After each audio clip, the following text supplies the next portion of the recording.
In this video, I'm going to talk about completing the square, and this is going to be the first part, right? In 2 or 3 examples, okay? To do that, I would need to solve a quadratic equation, right? Or quadratic equation in general, okay? Then I got an example here, x to the power 2 minus 2x minus 15. Okay, this is going to be our example. In this example here, the two first term, having x to the power 2 and x are the beginning, or the two first term, like I said, of a perfect square, but we don't know the third term, right? So what we're going to do here is we will try to complete this one here in order to get a perfect square, and that's what completing the square is all about. Okay, now I will rewrite my equation, leaving some room in between, doing like x to the power 2 minus 2x, then leave some room here and go to minus 15 equals 0. Okay, and this space here, we're going to put a third term here that it can that will give us the opportunity of bringing this beginning or these two terms together to have a perfect square. Okay, and what is important for us here to find the third term is the second term. I mean exactly its coefficient, right? And its coefficient is exactly minus 2. So what we're going to do is that we're taking that minus 2, right? It is its coefficient minus 2. Just take the half of it, divided by 2, which gives us minus 1. Okay, and then square it and put it back in the equation. Okay, when you square it here, it gives you 1, rather plus 1. Okay, so we're gonna put here plus 1. Okay, now if you compare the original equation and the second line, these two lines here, you see that in the second line there is a minus 1, okay, that we didn't have in the first equation, in the original equation. Okay, so our problem now is to get rid of it. And how we're gonna do that? We can do that just by adding a minus 1 here. Okay, you can put it in a different color. We can just add a minus 1 here. Okay, this is a little bit far away. Okay, we can just put a minus 1 here and get rid of it. Okay, and we'll be fine. So now that we have simplified our problem, we can rewrite the equation, the second line, like this. We'll be having here x to the power of 2 minus 2x minus 1.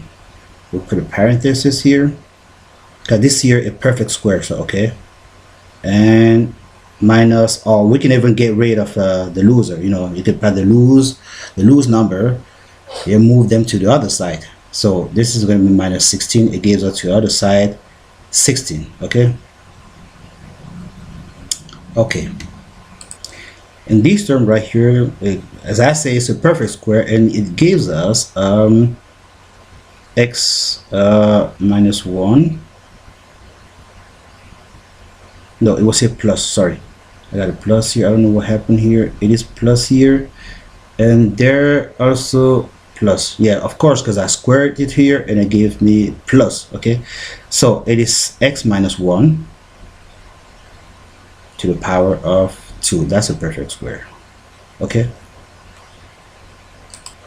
and this is equal to 16 is 4 to the power 2. Okay, so we can write like this. So as you can see now, we can just square root both sides of this equality, right?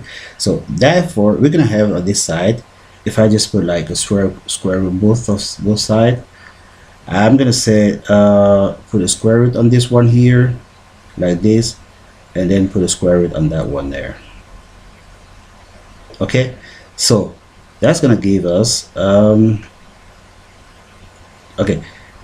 that's gonna give us here x minus 1 equals to plus minus 4. Okay, remember, whenever you square with a number or something like that, you gotta put plus minus. Okay, of course, plus minus, because it means here that you can have two solutions. Let me take just a little example here. Let's go here.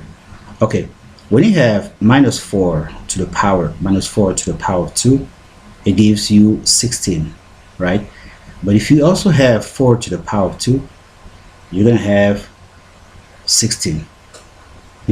So it means that minus 4 and plus 4 are giving the same result. That's why we put in here plus minus. Okay, now we have our two equations that we want to solve. One of the equations will be, let's just put it like this in this side here. Hold on, just take this color away and take it black. Okay, one of our equation is